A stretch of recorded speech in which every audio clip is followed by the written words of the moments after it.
Pouvez-vous nous parler de votre marque, s'il vous plaît? Avec grand plaisir. En fait, du coup, bon, c'est une marque qui s'est lancée à peu près il y a 2 ans environ.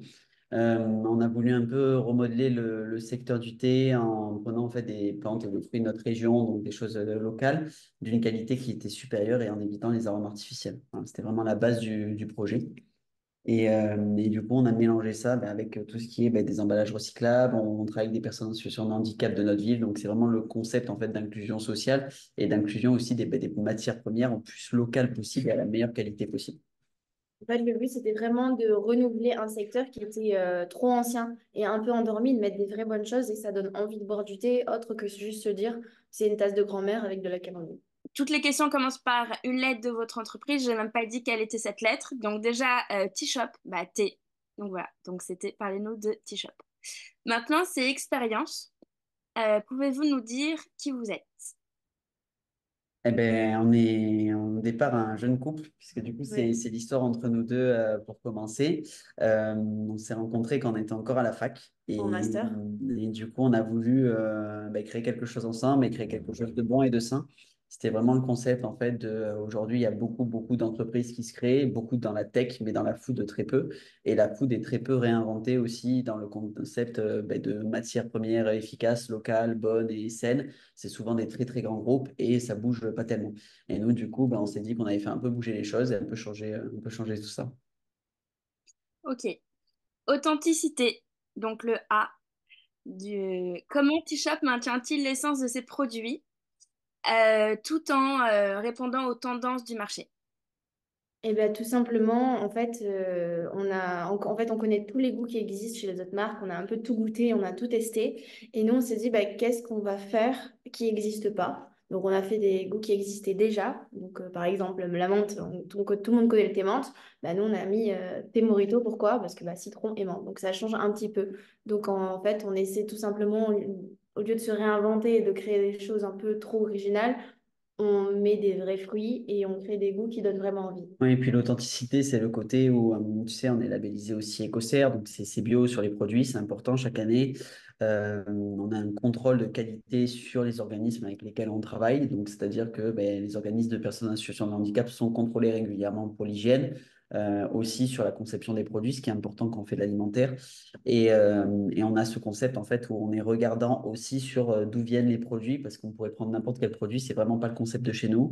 On va prendre des coopératives qui font du thé, qui sont certifiées Fairtrade. Enfin, on a plein de concepts comme ça qui sont ultra importants et pour nous, qui sont une pièce moteur aussi de notre projet, parce que du coup, il n'y aurait pas de cette marque-là si ça respectait pas nos valeurs du coup humaines, écologiques et responsables, quoi. Top, génial. Donc maintenant, le S de stratégie. Quels sont les prochains projets de T-Shop? Alors, il y en a pas mal. Oui, il y en a pas Euh, mal. Comme tu sais, du coup, on s'était lancé au départ avec les épiceries fines et les magasins bio. C'est quelque chose qui fonctionnait, mais pas assez en termes à cause de la fréquentation, en fait, tout simplement. À partir de ce moment-là, on a un peu bifurqué notre business plan. Du coup, on est parti sur de la GD, de la grande distribution. Et c'est quelque chose qui a énormément matché. On n'est pas allé avec n'importe quelle enseigne. On est allé avec des enseignes qui nous correspondaient aussi dans la méthode de gestion et d'aide du coup des entreprises françaises. Donc on est allé avec deux enseignes qui sont Carrefour et U, du coup, qui sont des enseignes qui promeuvent énormément en plus depuis quelques années et de plus en plus du coup le côté français, local aussi et stratégie de développement. C'est des enseignes où on se correspond totalement, en tout cas dans notre avancée à nous. Mais du coup, on ne peut pas rester non plus qu'avec ces enseignes-là, évidemment. Donc, on va faire d'autres secteurs de diversification, Mm. comme par exemple les hôteliers et les restaurateurs chez qui on est présent pour les thés glacés, pour les services après repas. Et on va développer le e-commerce, chose qu'on n'avait jamais fait depuis le début, puisqu'on a créé un site nous-mêmes avec les moyens du bord et pas très très designé et pas très e-commerce. Donc, on va retravailler tout ça. Le but, en fait, est d'avoir vraiment trois grands segments de distribution. Pour les hôteliers, les restaurateurs, ça sera en partie le groupe comme on est en train de voir avec eux. D'ailleurs, si on regarde la vidéo, ça serait génial, mais le groupe Métro, du coup, avec qui on est en train de voir pour être distribué auprès des restaurateurs. Les hôteliers, c'est encore autre chose. Mais du coup, voilà, c'est des projets qu'on a. On va développer aussi des nouvelles gammes de produits. On va sortir des gammes de thé brut, du coup, chose qu'on n'avait pas forcément parce que c'était très mélangé avec les fruits. Donc, pour ça, on a sélectionné des thés ben, spécifiques de certaines zones du monde entier pour avoir des choses du coup, qui sortent un peu de l'ordinaire des rayons. Quels critères guident T-Shop dans le choix de ses ingrédients et de ses fournisseurs? Donc, c'est S comme sélection. Alors du coup, on a pris au départ plein d'échantillons de thé brut du monde entier qu'on a testé en amont. Donc il y a type grossiste, type coopérative. On a un peu tout testé pour voir la qualité. Du coup, nous, on sélectionne que du bio, de coopérative.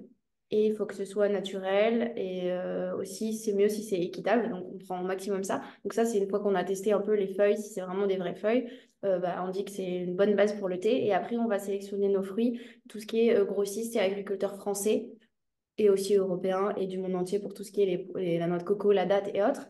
Et on va les goûter aussi avant pour savoir si c'est vraiment en fait des vrais morceaux de fruits, s'il n'y a pas de sucre dedans, si c'est bio évidemment, on sélectionne que du bio ou du naturel.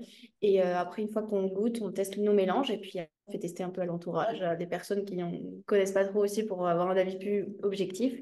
Et puis le thé, il est lancé. En fait, en gros, ce qui est important, il y a deux gros concepts où, en premier, on va essayer de respecter un maximum les saisons. C'est important. On va pas prendre des framboises, par exemple, en décembre. Enfin, il n'y a aucun sens, aucun Oui, intérêt déjà pour aussi nous. ça. Les framboises ben, vont pousser mi-printemps, fin printemps, mais on va les avoir pour cet été en thé glacé parce qu'on commande en gros volume. Ils sont séchés, donc il nous permet aussi de les garder plusieurs semaines. Et on a ce concept où du coup, on se bat contre tout ce qui est les fruits confits, qu'il y a énormément dans l'été, très souvent. Tu vois des marques comme Maison Bourgeon, tu tournes derrière le paquet, il n'y a que marqué des fruits confits. Et du coup, bah, en fait, c'est du sucre. Et donc, du coup, les gens boivent du sucre et ils ne boivent pas du thé. Et du coup, tu as ce concept où les gens ne le savent pas forcément, mais nous, on se bat pour faire un thé vraiment premium dans des secteurs où on ne penserait pas que ça le soit, quoi. H comme handicap. Pouvez-vous, s'il vous plaît, nous en parler? Pas de souci.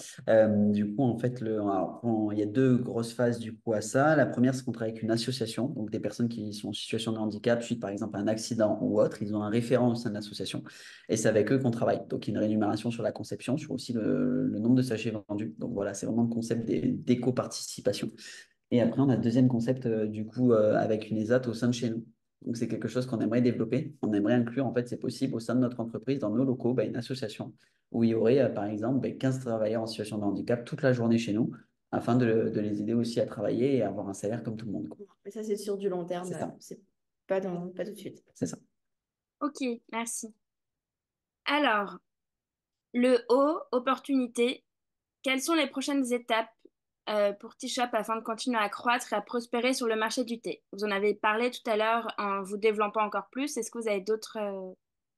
En se développant encore plus, donc déjà être bien connu dans tout le sud, donc niveau PACA et Occitanie, avoir les centrales d'achat comme U et Carrefour. Déjà, une fois qu'on a tout ça, c'est déjà pas mal. On se renforcerait bien donc avec le e-commerce, on se fait connaître, avec de la pub, de la communication. Et puis petit à petit, monter au niveau de la région Rhône-Alpes, région parisienne et un peu dans toute la France.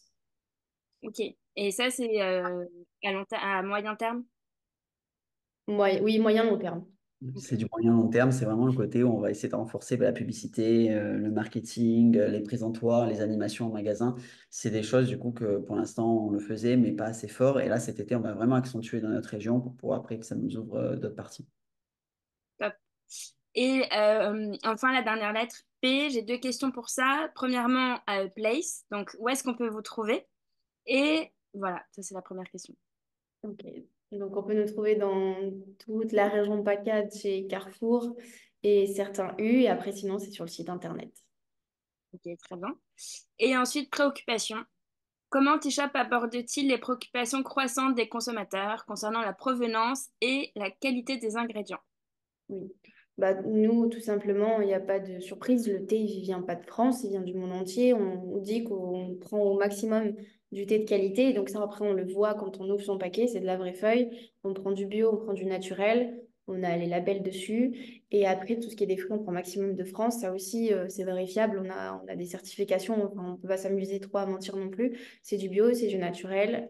Donc après, évidemment, ça sera jamais, jamais parfait. Mais vraiment, on essaie de faire au mieux. Et après, ça se voit par la qualité et le goût. Et puis, c'est important pour nous de nous développer bien. C'est pour ça que ben, du coup, aujourd'hui, il y a un Carla et une Maëva. Du coup, parce que ben, on n'était que deux au départ. on n'est pas capable de tout gérer. C'est aussi ça, du coup, de gérer une boîte, c'est être capable de dire jusqu'où on peut aller en termes de limites. Et du coup, ça nous prend énormément de temps, mais on n'a pas les compétences. Élise, c'est elle qui crée tous les graphismes et toutes les étiquettes, elle le fait super bien. Mais peut-être que du coup, une aide avec Carla sera bien. Et le côté de la commerciale, ben, Maëva est là aussi pour ça, parce que du coup, ben, on a besoin d'aide sur la gestion et parce que ben, en fait, ça grossit petit à petit et qu'il faut être toujours en adéquation avec l'attente, on va dire, des consommateurs et des clients. Et du coup, c'est pour ça qu'il faut savoir répondre le plus vite possible. Bah, bravo. Franchement, bravo pour votre marque. Elle est canon, elle est totalement dans l'air du temps. Je vois votre développement sur les réseaux sociaux et j'ai hâte que les spectateurs de cette vidéo la découvrent aussi.